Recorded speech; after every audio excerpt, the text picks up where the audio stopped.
और चलिए बुलेटिन की शुरुआत हम करेंगे लखनऊ से बड़ी खबर के साथ। योगी कैबिनेट की अहम बैठक आज रहने वाली है। संभल हिंसा की रिपोर्ट होगी पेश और बैठक में संभल हिंसा रिपोर्ट पर चर्चा की जाएगी। न्यायिक रिपोर्ट के आधार पर आगे की कार्रवाई पर हो सकता है फैसला। कई बड़े प्रस्तावों पर भी मोहर लग सकती है। 11 बजे लोक भवन में ये बैठक रहने वाली है। बड़ी खबर आपको बता रहे 11 बजे का समय है। लोक भवन में बैठक रहेगी। योगी कैबिनेट की अहम बैठक आज रहने वाली है। संभल हिंसा की रिपोर्ट पे इस बैठक में पेश की जाएगी। तो संभल हिंसा को लेकर जो रिपोर्ट सामने आई है उसे भी पेश किया जाएगा। ये बड़ी खबर आपको बता रहे हैं। आज योगी कैबिनेट की अहम बैठक रहेगी।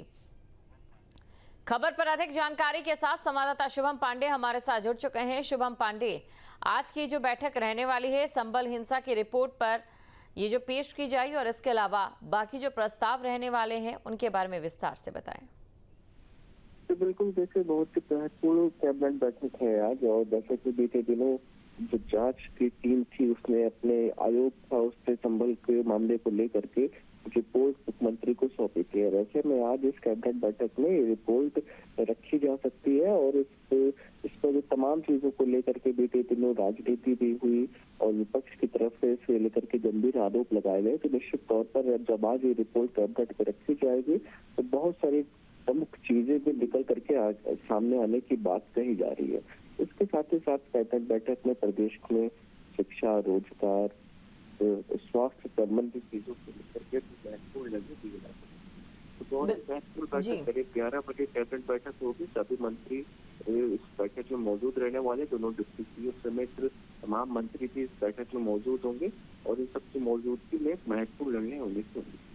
जी शुक्रिया शुभम, तमाम जानकारी को दर्शकों तक पहुंचाने के लिए। तो आपको ये जानकारी दे दें, संभल हिंसा रिपोर्ट पर चर्चा इस कैबिनेट बैठक में की जाएगी। और देखिए लगातार नजरें भी इस बात पर बनी हैं कि संभल हिंसा रिपोर्ट के बाद सरकार कोई कड़ा कदम भी उठा सकती है। इसके अलावा रूटीन विकास कार्यों को लेकर चर्चा भी होगी। और हरदोई में पुलिस हिरासत में युवक की मौत, परिजनों ने हत्या का आरोप लगाया है। पुलिस थाने के बाहर लोगों का जोरदार हंगामा।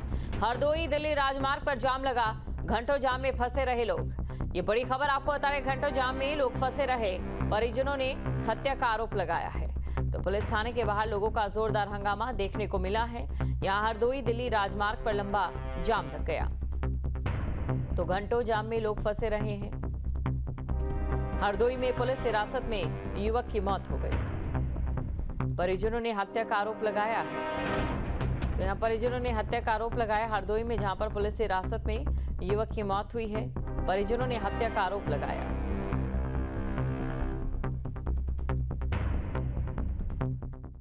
देखिए, ये 28 अगस्त को ये हमारे यहाँ गांव है अहमदनगर, जो कि शाहबाद थाना क्षेत्र में पड़ता है। वहाँ से एक नाबालिग बच्ची लड़के के साथ चली गई थी। इसमें पुलिस ने मुकदमा दर्ज किया था 28 तारीख को। उसके बाद लड़की को बरामद किया था, नाबालिग लड़की थी। उस लड़के को भी पुलिस ने पकड़ के थाने लाई थी। पुलिस की हिरासत में था। रवि इसका नाम, रवि राजपूत नाम है। अहमदनगर गाँव का ही रहने वाला था। रात को 8 बजे ये सूचना प्राप्त हुई कि रवि की संदिग्ध परिस्थितियों में थाने में मृत्यु हो गई है। ये पुलिस हिरासत में था। तत्काल इस सूचना का संज्ञान लिया गया। मेरे द्वारा घर वालों को सूचना दर्ज करवाई गई, घर वालों से वार्ता की गई, घर वालों से तहरीर प्राप्त हुई है। उस तहरीर में मृतक रवि के परिजनों ने विवेचक, जो मुकदमे के विवेचक थे, इसका 28 तारीख को मुकदमा पंजीकृत हुआ था नाबालिग लड़की के जाने का। उसके विवेचक वरुण कुमार, यूपी 112 के कुछ कर्मी, अन्य पुलिस कर्मी तथा जो नाबालिग बच्ची थे उसके परिवारजनों पे हत्या का आरोप लगाया। तो उनकी तहरीर पे FIR दर्ज कर ली गई है। आगे जो NHRC की गाइडलाइंस है उनका पालन कराया जा रहा है। इसका इंक्वेस्ट कराया जा रहा है मजिस्ट्रेट के द्वारा।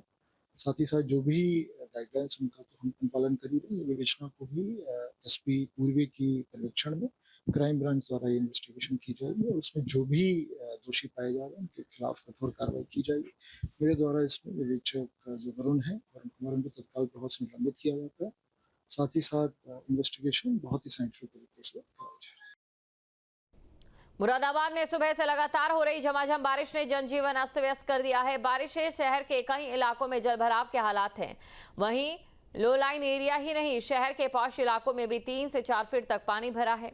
जगह जगह जल जमाव और सड़कों पर गड्ढे खुले हैं। मैनहोल की वजह से लोग घरों से निकलने पर भी डर रहे हैं, जिसकी वजह से लोग घरों में कैद हो गए। बारिश के इस कहर के बीच नगर निगम की टीमें दिन रात पानी की निकासी में जुटी है। खास बात यह कि खुद नगर आयुक्त दिव्यांशु पटेल ने कमान संभाली और बारिश के बीच वो खुद सड़कों पर उतरकर जलभराव का जायजा ले रहे हैं। नगर आयुक्त ने कहा कि जिन भी इलाकों में जलभराव की समस्या है, वहां पंपिंग सेट लगाकर जल निकासी का इंतजाम करवाया जा रहा है। IMD के द्वारा मुरादाबाद समेत कई सारे जनपदों में रेड अलर्ट की स्पष्ट घोषणा की गई है और इस संबंध में नगर निगम द्वारा सभी नागरिकों के लिए एक चेतावनी भी जारी की गई थी कि ज़्यादा से ज़्यादा अपने घरों में ही रहें, जो कि भारी वर्षा की चेतावनी थी। साथ ही सुबह करीब 4 बजे से यहाँ लगातार वर्षा हो रही है और मेरे द्वारा जो पूरी टीम है वो 5 बजे से ऑन द मूव है। साथ ही 12 बजे के बाद से हमने अपने पंप भी एक्टिवेट कर दिए हैं। जहाँ पे भी वाटर लेवल की समस्या थी वहाँ पंप लगा दिए हैं। और बागपत के लचौड़ा गांव में आकाशीय बिजली गिरने से गणेश और शनिदेव मंदिर क्षतिग्रस्त हो गए। मंदिर में रखा सामान भी टूटकर बिखर गया। बिजली गिरने से मंदिर के लेंटर में दरारें आई और इसके अलावा बिजली के उपकरण भी फूंक गए हैं। इससे लाखों का नुकसान हुआ है। जानकारी के मुताबिक तेज गर्जना 5 किलोमीटर तक सुनाई दी। गांव वालों ने देखा कि बिजली मंदिर पर गिरी है। ग्रामीणों का कहना है कि गांव में बड़ी अनहोनी को श्री गणेश भगवान ने बचा लिया। आकाशीय बिजली से मंदिर के आसपास घरों के बिजली उपकरण जल गए हैं। नलकूपों के भी उपकरण फूंक चुके हैं। जो है गणेश मंदिर पे जी आकाशीय बिजली गिर गई। अच्छा। और इसमें जो सारी बुर्जी ऊपर से फाड़ दी और गणेश भगवान जी का मंदिर जो है वो सारा फाड़ दिया। अच्छा। और 12 का जो है स्टार्टर मोटर वे सब खत्म हो लिए और मंदिर के लेंटर में जो है दरेड़ आ चुकी है। जनपद बागपत में लगातार मौसम खराब हो रहा है, रुक रुक कर बारिश हो रही है। वहीं आकाशीय बिजली का भी प्रकोप देखा गया है।